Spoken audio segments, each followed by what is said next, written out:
Yes, I'm back again. You'll have to excuse my temporary absence. I'm just coming down from the worst food poisoning I've ever had in my life. I was sick for about 6 straight days and bedridden for 3 of those, during which time I managed to somehow shit and vomit off about 8 pounds of body weight. I had no idea the human body could produce that much feces, but apparently you'd be surprised how much you can blow out your own asshole when you've got a stomach virus. I was dropping more poorly formed turds than Adam Sandler. It's not funny. On the first night, I literally shat myself into unconsciousness. I woke up on the bathroom floor.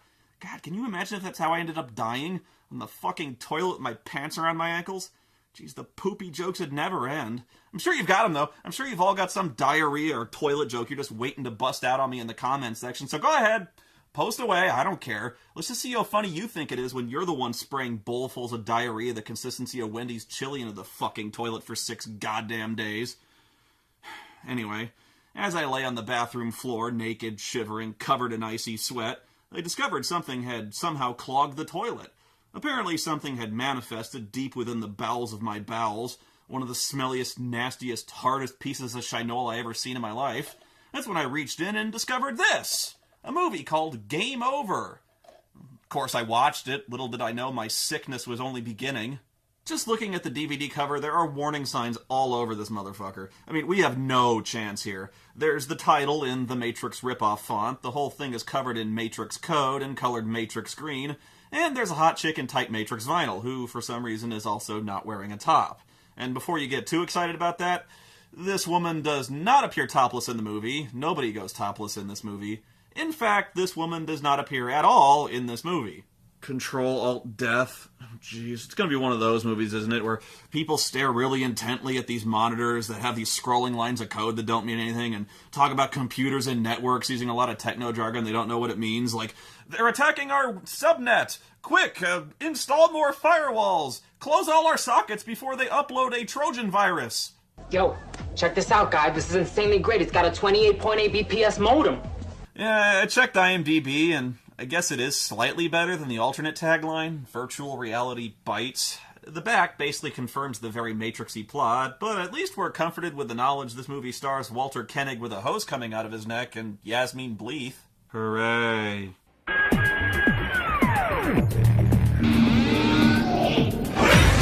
Oh, that is a terrible picture of Yasmine Bleeth. She's really let herself go. Wait, so there's 2 people playing Steve Hunter? And one's a woman. Impressive. Okay, now I'm wondering if I should tell you the worst part about this movie right now, because when I was doing my research on this movie, I kind of spoiled the whole thing for myself, so I guess I went to this movie nice and pissed off, but I actually think it'll be funnier if you're surprised by this, so we'll come back to this in a minute, but you gotta trust me on this one. It'll be worth it. The movie opens up by introducing us to our hero, Steve Hunter, and in case you can't tell, he's a nerd because he has science-y goggles, the power glove, and lots of computer monitors because nerds need lots of those. But as soon as you see the guy, your suspension of disbelief goes right out the window. I mean, just look at this guy. He's supposed to be a nerd? No way. Look at him. He's in shape, and he has abs that you can see and stuff. And look, he's got a tan. What master hacker has a tan? Only in the movies does this happen. And only in the movies do people drop clumsy exposition dumps by talking to themselves like this. Pitted against the evil empire of the net police, lone hacker Steve Hunter fights tyranny in the name of truth, justice, and the free exchange of ideas.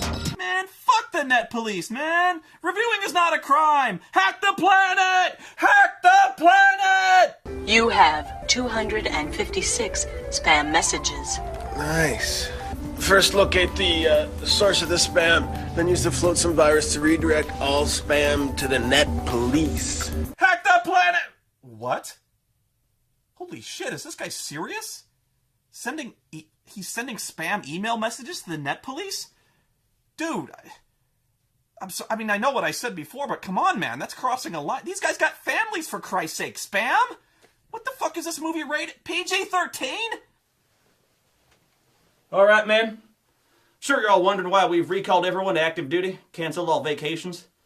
This morning, at approximately 7:45 a.m., some sick maniac just bombarded our department server with spam emails. Now, hold on. I know how easy it is to panic at a time like this. We are still assessing the damage.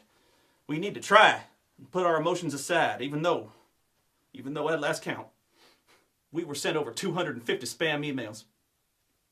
Now, we suspect Al-Qaeda is behind this, but no groups have yet officially claimed responsibility. Maybe anonymous, we don't know. CIA's working on it. But no group's ever taken it this far until now. So far, I have personally identified from my own inbox unwanted messages like the Nigerian print scam, penis enlargement supplements, keyboard cat, advertising for Viagra, and I do not need Viagra. And most disgusting of all, the Rickroll. But I promise you, and I promise all the American people, this sadistic son of a bitch is gonna pay. This terrorist will be brought to justice. I want the entire department working on this 24 hours a day. Whatever case y'all working on, drop them. I want the lab boys working in 24-hour non-stop shifts. This guy wants to send the net police spam emails? Well, he's called down the thunder and now he's got it. You people get on Twitter and tell these spammers what's coming. You tell them I'm coming, and hell's coming with me, you hear? Hell's coming with me! Steve continues his brazen assault on the net police by wirelessly hacking one of their nearby cars by satellite, sending it into lockdown. Cover your eyes, sir. I'm gonna shoot out the window. Damn it, Pinkerton. It's bulletproof on the inside, too. One shot could ricochet and take our heads off. Guns, huh? Are the net police that likely to get into a lot of shootouts? There's only one way to deal with a computer that's taken over by the dark side. Oh, I guess it's okay to shoot in the bulletproof car if you do it. Steve goes to work at a place called Cyber Cinema, although the way it's shot, it looks more like he's breaking in. I'm not sure why they made it a point to show this. Anyway, he and his gal pal Zoe are virtual reality game programmers. I think. I mean, I know they design video games, they say as much, but believe me, this is where the story gets weird fast. You got time for some basketball? I wish Shalene's cracking the whip. I always make time for her. Well, she's my girl. She's a perfect date. Best of all, she comes with an on and off switch. Right. And at the end of the hot date, you're still there with your face squished up against the screen and still no closer to getting into her pants. Yeah, we'll see. Because tonight, we got a hot date with your evil genius there. You do realize you're arguing the merits of jerking off in front of your computer when there's an actual woman directly in front of you who just asked you out, right? Steve goes into the lab to see some new supercomputer the scientists have built called Drexel. And for some reason, the two net police guys are there too. You know, I don't think it's ever made clear what their official reason for being here is. But what's weird is, just before he goes into the lab, the two cops actually talk to Steve and recognize him as one of the nation's most wanted hackers. The Steve Hunter Pinkerton, Net Police Force public enemy #1. I have been trying to nail his ass for years. Now you watch him close. Well, then why in the hell didn't you arrest him? He's the smartest thinking brain you or I will ever see. Drexel's modified your system. Now, the entire human specimen... Specimen? That's a poor choice of words. A participant might be better. So Drexel is this super awesome supercomputer. It can do anything pretty much because it has artificial intelligence, and you've seen this movie about 100 goddamn times, and you could write the script in your sleep, and I really don't know why they're even bothering to try building tension right now. Check out how fucking cheap this thing looks. Believe it or not, this is the villain of the movie. It looks like fucking Nomad from Star Trek, only dumber. Hell, even Nomad was somewhat menacing. At least it could move. My robot looks better, and it's made from a fucking dustbuster. Where's it getting power? Drexel has its own internal Dagon-12 energy cells. Dagon-12, well, I think I might just want to stand back. I might want to have kids someday. Are you telling me that this sucker is nuclear? Drexel's outer shell is 100% tensile cobalt alloys. It would survive a ground zero nuclear detonation. Oh yeah, it's indestructible. I'm totally sold on that. No force on Earth could possibly dent this colossus. The fucking panels have holes in them! I could take this thing out with a super soaker! I don't think they ever really explain what Drexel's actual function is, except it has something to do with strapping morons into a dangerous-looking dentist chair so it can melt their brains. Sir, I don't feel comfortable about this, sir. It's all right. Ah, don't be a pussy. Now get in the chair and let the unlicensed, untested nuclear computer shoot lasers into your retinas and fuck with your brain. It'll be fun! Oh, he's playing that Star Wars Rebel Assault FMV game. You know, when I was a kid, I used to bullseye Womp Rats in Beggar's Canyon back home myself. Then he's on a roller coaster. Oh, no. God, no, please. I'm afraid of heights. Please, stop! Rocketing through a treacherous canyon at high speeds was one thing, but I'm deathly afraid of roller coasters, please! You know, Mr. Hunter, Drexel's become somewhat enamored with one of your virtual computer games. Yes, once Drexel gets a new game, well, there's no stopping him from playing it until he wins. Drexel always wins. Gee, I wonder if Drexel will become self-aware and attempt to eradicate humanity. I can't tell because the foreshadowing is too fucking subtle. What do you think, Admiral Akbar? Fuck it. This plot is so lame and predictable, I'm too bored to use Admiral Akbar. What the fuck is wrong with these people? How are they not immediately suspicious of this guy and his indestructible nuclear computer that he just demonstrated he can't control? Please, don't worry about a thing. As he sits, Drexel is as harmless as a child. An indestructible child with a thermonuclear power source, no morality constraints, and the ability to wirelessly melt people's brains. Bye now, and stop worrying! Drexel should have constant security. He's perfectly fine. Come along. Would you relax? It's fine. It's only the most technologically advanced computer system ever devised by man, full of bleeding-edge, indestructible prototype cybernetic machinery, and an unlicensed, unsecured nuclear device. You're acting like someone would want to steal something like that. Now let's leave it alone with the nation's most wanted computer hacker, whom you recognized earlier. Come on. See what makes you so super different. Just what do you think you're doing, Dave? God, so now that Steve's alone with the computer, of course, it immediately goes psycho and starts talking to him in a creepy kid's voice. Drexel knows Steve Hunter intimately. Whoa. Drexel was programmed by the world's brightest computers to establish a new order. Steve Hunter, the gifted programmer that developed the virtual habitation system. The military version of that system has made you one of the greatest mass murderers of all time. Okay, so they wrote a movie where the hero is a video game programmer plagued with guilt over the thousands of people who have indirectly died as the result of the military weaponizing his video games. Okay. Well, I guess it does explain his deep-rooted hatred of the net police. No, wait, no, it doesn't at all. I don't know. I mean, I guess it's an interesting theme for this movie to explore. You know, the unforeseen consequences of invention when it's perverted by the greedy, the violent, or the ambitious to deadly ends. And the heavy moral burden these inventors carry when their creations are used for destruction. Like Alfred Nobel and the invention of dynamite, or Albert Einstein and his work on the atomic bomb. It's heavy stuff to consider. It really makes you think. Just think about it on your own time, because this goddamn movie never brings it up again or offers Steve any chance at redemption or resolution in any way. Then why the fuck did you even bring it up, you useless fucking cockrash of a movie? Fuck you! Drexel wants to play Mr. Hunter's new games. Shall we play a game? After careful consideration, Steve wisely decides not to plug his brain into the genocidal computer, and he tries to leave, but of course the door is locked. Here's a test a human child can figure out. 75 crows land in an apple tree. Farmer gets so angry he takes out his shotgun and blasts the tree with both barrels. 25 crows hit the ground dead. How many crows remain in the tree? I've calculated this question 7 trillion times. The answer is 50. Sorry, too bad. Drexel's wrong. The answer's 0. Drexel's programming says Drexel cannot make a mistake. Your data is faulty. I am Nomad. I am perfect. While Drexel has Steve captured, we see that Elaine, the 2 net police guys, and some shady G-man whose name I never caught, are watching him on cameras in another office.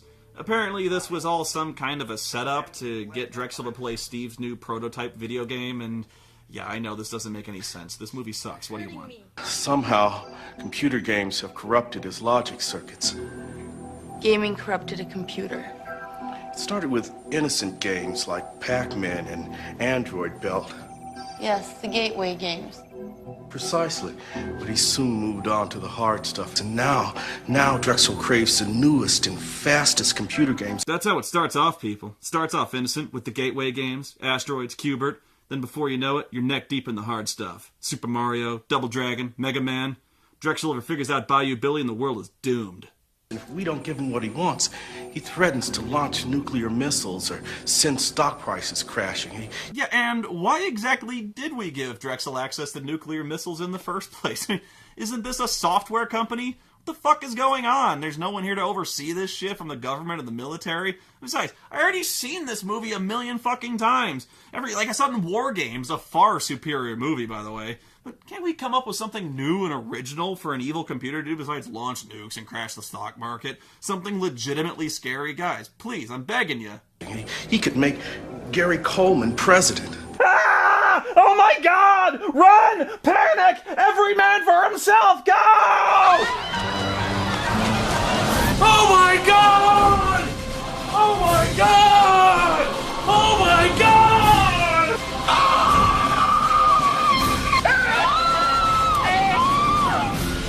Loot the supermarket! Stockpile all the weapons and instant mashed potatoes you can find! The end times are here!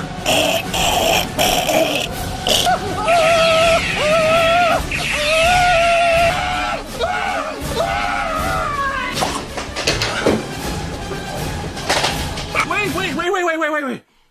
It's alright. I just checked. Gary Coleman is not in this movie. We're okay. We're gonna be okay. We're safe. Now, the movie's set in 2003. The president's gonna stay exactly who he is. A perfectly normal... If you don't play, Elaine Barker will die. Okay, so Steve suits up into the Johnny Mnemonic chair, and here comes what I was talking about at the beginning of the movie. See if you can tell me what this virtual reality world looks like. I was told that in the year 2021 a war broke out. No, it's not rejected footage from the movie Robot Jocks, but it looks familiar, right? Transmuting the elements to synthesize water. For 8 long years I was on my own. It's Stark. Yeah. You and I must be doing one crappy job. Now they're recruiting women and scabs. Well, maybe you'd recognize it better if the screen was about 1/8 the size and interlaced to shit. Or maybe you recognize this scene. And what's my payback? $1 million of tube steak. Ladies and gentlemen, I present to you the secret of Game Over, that about half of the footage in this movie, that is everything from virtual reality, is actually repurposed footage from Sega CD full-motion video games. Over 35 minutes of Sega CD video game footage. They actually made a movie primarily out of discarded Sega CD games. Now, you've seen the typical caliber of acting in most full-motion video games, right? Don't you love the smell of the sewers in the morning? They smell like victory!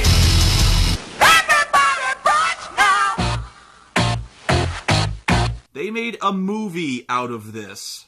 Most of it is footage from a game called Maximum Surge, a game that never even got released. We basically watched the entire intro video, which is about, I don't know, mechs, robots, people fighting against demons in search of a Joss Whedon TV show. Got nothing to do with anything. It's just a Sega CD game, you know? There's nothing to it. There's mutants or robots or something, so you shoot them. They try to tie this in with the movie somehow by explaining that Yasmine Bleeth here is actually Steve's virtual girlfriend, and you'll soon see how much sense that makes, and you'll also see quickly that even for an FMV game, Yasmine Bleeth is freaking terrible. It all boils down to a duel between gunners. And that means you, pal. You want to swap posts? Keep your eyes open in the power stations. Together again.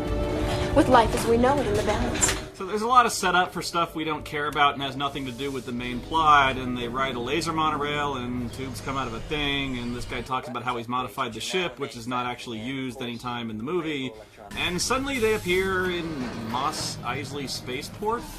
Would you like to buy some used gas masks? How about a roadside tattoo? May I offer you some dead rats, me lord?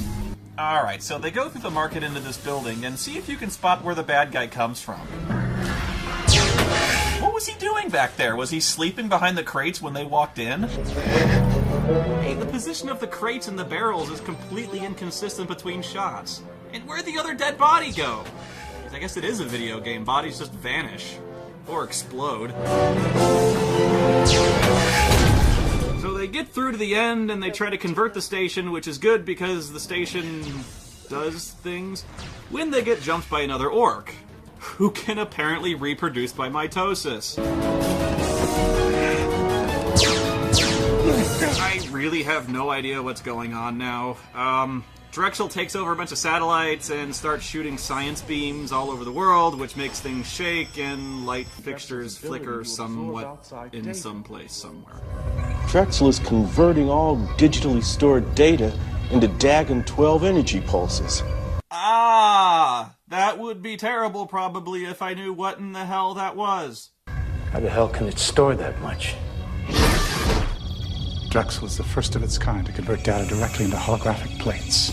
His capacity for learning is virtually unlimited. What in God's holy name are you blathering about? Steve finally manages to kill all the orcs, which allows Yasmin to put a thing in a thing, which stops Drexel's laser thing somehow. And then she just shoots it, which probably would have been faster to just try first. And then Steve goes to another place, which has an identical market in front of it, and he just keeps getting in the laser fights, which... there's no tension here. We're watching someone play a lousy video game.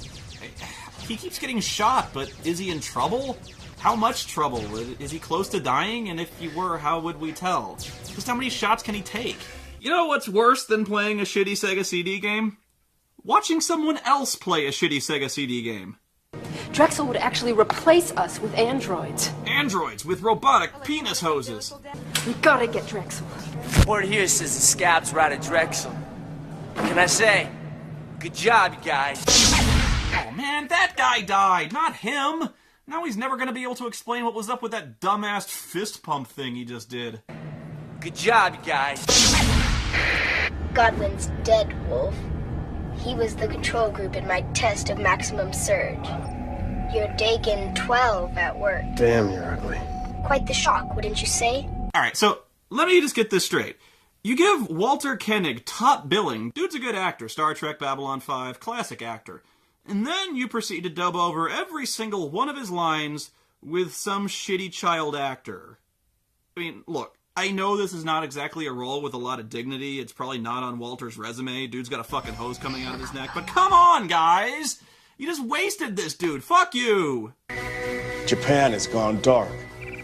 No, that would be Australia. Oh, she's escaping! Impossible!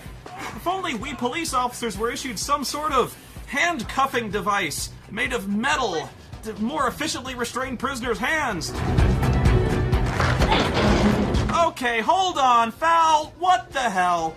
You're telling me that Elaine just forced the doors open to the lab by herself, barehanded. You're telling me that if Steve had even managed to put the slightest effort into escaping, he could have just walked out the fucking room and the movie would be over by now. Jesus Christ. Can she do anything to Drexel from in there? Nothing can stop Drexel now. Nothing can stop Tord. There's no answer, sir. I hate meddling women. You do realize you just said that out loud just now, right? What are you, a Scooby-Doo villain? I hate meddling women. Pinkerton, get out there and kill that bitch. Professor Roswell. Son, if you have a wife or a girlfriend, well, go to him. Make love for one last time. None of us have long left. I'm a virgin, sir. Oh, excellent. Okay, I've put it off, but I have to ask. If this is a government project, why in the pixelated hell is it being made in a video game company instead of, you know, a government laboratory or a military base or Area 51 or some shit? There's only one guy overseeing the project with no military protection or soldiers of any kind. There's not even a fucking lock on the door. I've seen tighter security at gas station bathrooms. At least the military dudes in Beastmaster 2 made an effort. I don't want to stop Drexel. I want to help him. You're mad. Drexel and I have a deal. I sneak Drexel in here to play the latest games, and in return, Drexel gives me the world's digital information. You're responsible for this. Of course. Of course! I'll be able to sell back the data and make a killing. Yes, my plan is flawless. Then the G-Man, for some reason, is able to send Steve into another Sega CD game called Quarterback Attack. Yeah, this really brings back memories. Really, really traumatic memories I thought I'd killed with alcohol along. Holy shit, Mike Ditka! And Red Brown! Listen, kid, remember to read those defenses carefully. We want to rack up a lot of points today. Go get him! Oh my god, this is amazing. You're actually watching a movie where Mike Ditka is probably one of the 3 best actors here. Can we just get a movie about Mike Ditka fighting an evil supercomputer? That'd be fucking awesome. Are you ready to prove what a #1 draft pick can do? Outstanding, rookie! Remember, folks, the fate of mankind somehow rests on this. Either you're part of the solution or you're part of the problem. I've decided you're part of the problem. What brought that on? And then there's another fucking market scene. There's like 6 of these in this fucking game. And now Yasmin is perfectly civil again. Steve shoots a woman on a motorcycle who explodes and then shoots her again, making her explode again. Good thing her motorcycles were conveniently atomized by the explosions. Oh, shit! Well, you know, this is a perfectly believable reaction to realizing you're playing a Sega CD game. Now he's in Corpse Killer, which is just like every other FMV shooter game, except instead of mutants, it's zombies now. And a completely out-of-place manic Rastafarian. Welcome to hell, sucker! These bullets kill many zombies. Seriously, for the next half hour, we're just watching Sega CD games that have nothing to do with the main storyline. You know what it's like? It's like one of those Godfrey Ho movies where they shoot like 30 minutes of original footage and then try to splice it in with some horrible foreign flick or a ninja movie. But at least Godfrey Ho picked one movie, not 5 completely unrelated ones, including a football movie with Mike Ditka. Speaking of, dude, fucking throw the ball already? You're making Mike Ditka look bad. You gotta be aware of that first rusher. If he gets you, that's all she wrote. You're out of here, pal! What the hell? I thought she was supposed to be his virtual girlfriend. Why did she keep punching him in the face? Let's get ready to rumble! Oh, God. Really? Prize fighter? This game sucked. This scene goes on forever. And besides, I thought this guy was supposed to be some kind of video game wizard, and he completely sucks. Half this movie is watching him fail at video games, and the other half is watching him sweating and making grunting noises in a chair as he fails. Get him a body bag!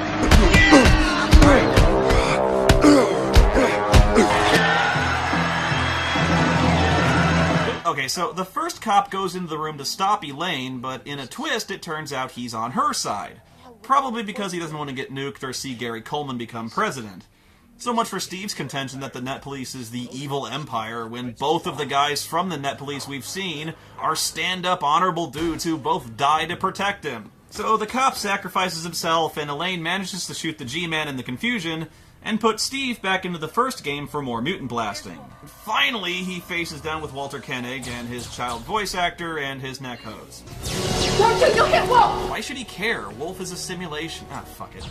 Bester dies, and then he gets better, and then he sets off a bomb, and then he's dead again, and somehow this ends up defeating Drexel completely because he lost at a children's video game. Do you remember the birds in the tree? The answer is 0, because the gun's noise made the other 50 birds fly away. I understand everything now. Goodbye, Stephen Hunter. You have been a good playmate. Talisora, does this unit have...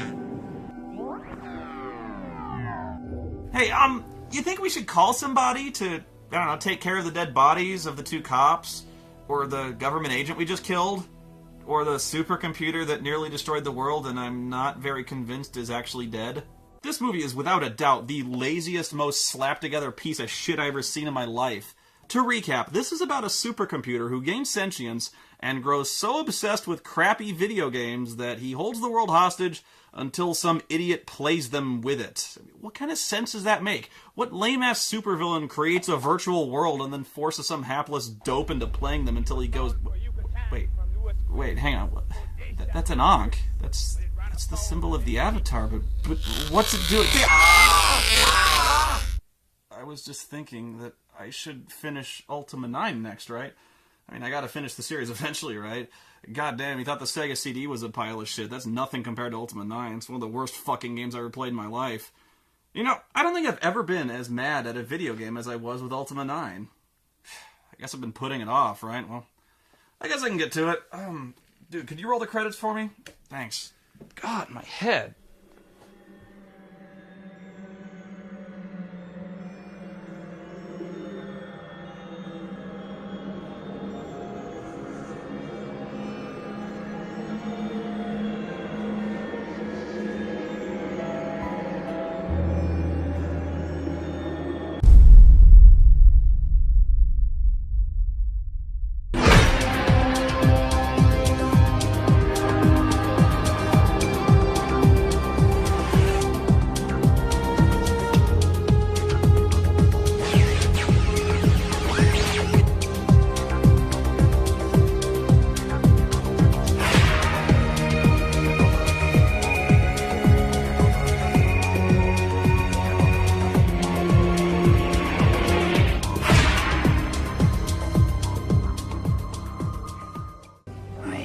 Meddling women.